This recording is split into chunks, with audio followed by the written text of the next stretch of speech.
नमस्कार दोस्तों। आज हम एमए फाइनल में एडवांस इंडियन इकोनॉमी विषय में भारतीय कृषि से संबंधित एक अन्य बिंदु पर चर्चा करने वाले हैं। यह बिंदु है भारतीय कृषि में साख से संबंधित। साख यानी ऋण लेना या किसी बैंक या किसी अन्य संस्था या किसी व्यक्ति से उधार लेना, यह साख से संबंधित है। और इस बिंदु के बारे में देखते हैं कि हम किस तरह से आगे बढ़ेंगे। सबसे पहले है कि भारतीय जो किसान हैं उनको साख की आवश्यकता पड़ती क्यों है। साख की आवश्यकता के संदर्भ में उल्लेखनीय है कि भारत में लगभग कुल कृषि करने वालों में से 80% यानी 5 में से 4 जो व्यक्ति हैं, जो किसान हैं, वह 2 हेक्टेयर से कम भूमि पर खेती करने वाले हैं या सीमांत कृषक जिन्हें कहा जा सकता है। ये आमतौर पर गरीब होते हैं और इनके पास पर्याप्त पूंजी नहीं होती है और यह कृषि में जोखिम उठाने में सक्षम नहीं होते हैं। इसलिए कृषि उत्पादन में गारंटी रखने के लिए सरकार या अन्य संस्थाओं को ये जिम्मेदारी उठानी पड़ती है कि कृषि में पर्याप्त रूप से साख उपलब्ध रहे। परंपरागत रूप से किसानों को जो साख की ज़रूरत पड़ती है वह फसल की शुरुआत से ही, चाहे भूमि तैयार करना हो या फसल बोते समय बीज की आवश्यकता हो या उसमें अंकुरण के बाद खाद की आवश्यकता हो या फिर उसकी सार संभाल के लिए कीटनाशकों की आवश्यकता हो, उसके बाद उत्पादन की प्रक्रिया में अंत में उपज प्राप्त करने के बाद उसको मार्केट तक ले जाने की व्यवस्था हो, कृषि के विभिन्न चरणों में साख की आवश्यकता होती है। साथ ही चूँकि किसान के पास आय का अन्य कोई स्रोत पूरी फसल की अवधि के दौरान नहीं होता है, इसीलिए उसे पारिवारिक कार्यों के लिए या अन्य आकस्मिक कार्यों के लिए भी साख की आवश्यकता होती है, जिनका प्रत्यक्ष रूप से उसकी उत्पादन प्रक्रिया से कोई संबंध नहीं होता है। इसलिए किसान को 2 तरह के ऋणों की आवश्यकता होती है। एक उत्पादक ऋण होते हैं जो कि उसके कृषि कार्य से सीधे सीधे जुड़े होते हैं, और दूसरे जो ऋण होते हैं वह उसके पारिवारिक कार्य या व्यक्तिगत कार्यों के लिए होते हैं। इस प्रकार कृषि की आवश्यकता हुई। साथ ही इसको हम उद्देश्य के आधार पर हमने अभी बांटा, इसी के आधार पर हम उसको एक अन्य तौर पर भी बांट सकते हैं कृषि की आवश्यकता, और वो है अवधि के आधार पर। यदि वह केवल एक फसल के लिए ऋण लेना चाहता है तो 6 माह की अवधि या के लिए जो ऋण होते हैं ये अल्पावधि ऋण कहलाते हैं, जिनको सामान्यतः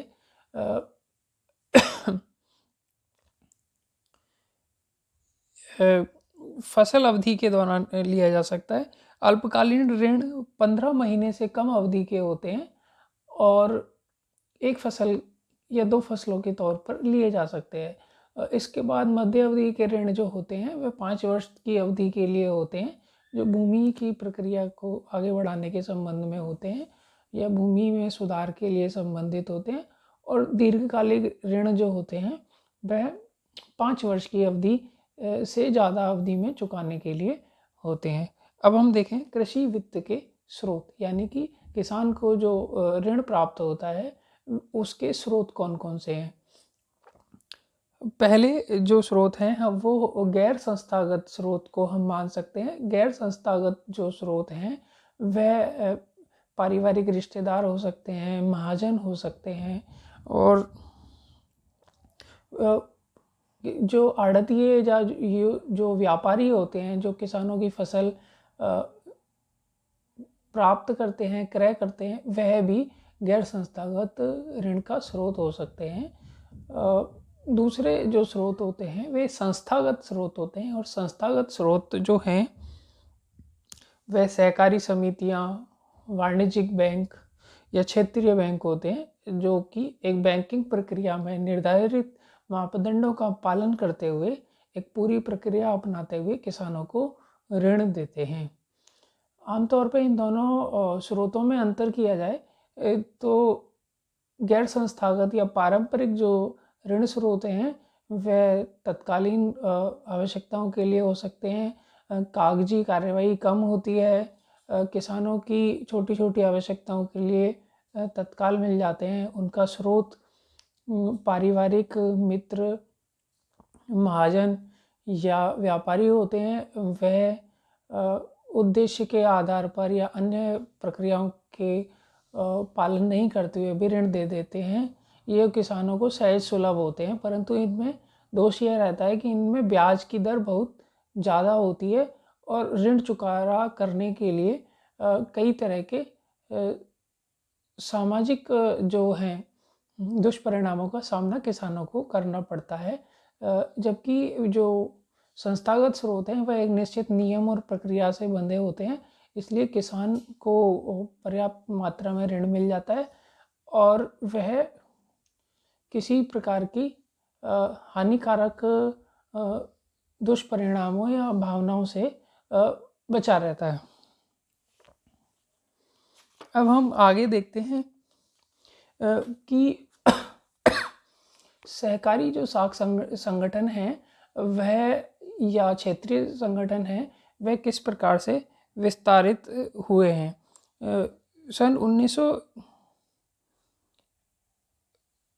विभिन्न संस्थानिक जो संस्थाएं हैं जैसे कि सहकारी समितियां, वाणिज्यिक बैंक और क्षेत्रीय बैंक है, यदि इनको पर्याप्त हिस्सेदारी के रूप में देखा जाए तो वर्तमान समय में 2017-18 के आंकड़ों के अनुसार सहकारी समितियां 12.9 यानी 13% हिस्सेदारी रखती हैं, वाणिज्यिक बैंक 75% हिस्सेदारी रखती हैं और क्षेत्रीय ग्रामीण बैंक हैं जो 12% हिस्सेदारी रखती हैं।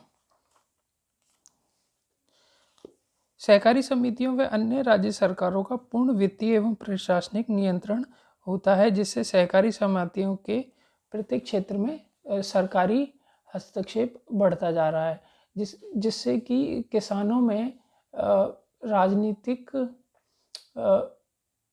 प्रभावों के कारण